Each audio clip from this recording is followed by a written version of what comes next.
কিশোরগঞ্জ জেলা শহরের হারোয়া এলাকা। নরসুন্দা নদীর তীরে অবস্থিত প্রায় ২৫০ বছরের পুরনো ঐতিহাসিক পাগলা মসজিদ। জনশ্রুতি আছে মহাবীর ঈশা খানের অধস্তন পুরুষ দেওয়ান জিলকদর খান ওরফে জিলকদর পাগলা আধ্যাত্মিক সাধনায় একাকী জীবনযাপন করতেন। ফলে তিনি মানুষের কাছে পাগলা সাহেব বলে পরিচিত ছিলেন। আধুনিক স্থাপত্য শৈলীতে নির্মিত এই মসজিদটির বর্তমান জমির পরিমাণ ৩ একর ৮৮ শতাংশ, যা নির্মাণকালে ছিল কেবল ১০ শতাংশ জমির উপর। ৩ তলা বিশিষ্ট পাগলা মসজিদের ছাদে ৩টি বড় গম্বুজ এবং ৫ তলা ভবনের সমান একটি মিনার রয়েছে। প্রায় সহস্রাধিক মুসল্লির ধারণ ক্ষমতা সম্পন্ন এই মসজিদে নারীদের নামাজ আদায়ের জন্য রয়েছে পৃথক ব্যবস্থা।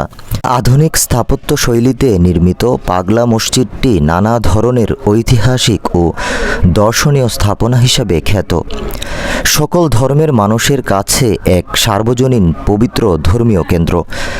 ধর্মীয় বিধিনিষেধ থাকলেও এই মসজিদে মানত কিংবা দান খয়রাত করলে মনোবাসনা পূর্ণ হয় এমন বিশ্বাস থেকে বিভিন্ন বয়সী হিন্দু মুসলিম সহ নানা ধর্মবর্ণের নারী পুরুষ মানত নিয়ে আসেন এখানে। তারা টাকা পয়সা স্বর্ণ ও রূপার অলংকারের পাশাপাশি গরু ছাগল হাঁস মুরগি দান করেন। আল্লাহর ভয়ে এই মসজিদের উসিলা একটা মান্নত করি, কোনো বাল্লা মুসিবত তাই অবশ্যই আল্লাহ কবুল করি।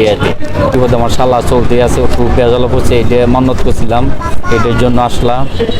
অনেকে আসে, দান খয়রাত করলে অনেকেরই মনে আশা পূর্ণ হয়। সুনামগঞ্জ আমার বাড়ি। আমি অনেকজনেতে মোবাইলে দেখলাম, ইউটিউবে দেখলাম, এই পাগলা মসজিদের কথা দেখলাম, মসজিদ দেখলাম, দান বাস্কু দেখলাম। অনেকজন অনেক এলাকায় লোক আইলো, অনেক লোকে অনেক কিছু দান করতেছে, অনেক কিছু দিতেছে। দেখছি তো আল্লাহ খুব সুন্দর জায়গা, নমাজের জায়গা, নমাজও হয়ে যাইলাম। সর্বশেষ ৯টা দান বাক্সের টাকা গণনা শেষে এবার পাওয়া গেছে ৭,২২,১৩,০৪৬ টাকা। এছাড়া পাওয়া গেছে বিপুল পরিমাণ স্বর্ণালংকার ও বৈদেশিক মুদ্রা। প্রশাসনের দায়িত্বপ্রাপ্ত কর্মকর্তাদের উপস্থিতিতে দুটি মাদ্রাসার ২৫০ জন শিক্ষার্থী, ব্যাংকের ৭০ জন কর্মী, মসজিদ কমিটি ও আইনশৃঙ্খলা রক্ষাকারী বাহিনীর সদস্যসহ প্রায় ৩৫০ জন ১২ ঘণ্টাব্যাপী টাকা গণনার কাজ করেন। কমিটি থেকে জানানো হয়, মসজিদের আয়ের একটা অংশ আশপাশের অন্যান্য মসজিদ, মাদ্রাসা, এতিমখানা সহ বিভিন্ন উন্নয়ন ও সেবামূলক খাতে ব্যয় করা হয়।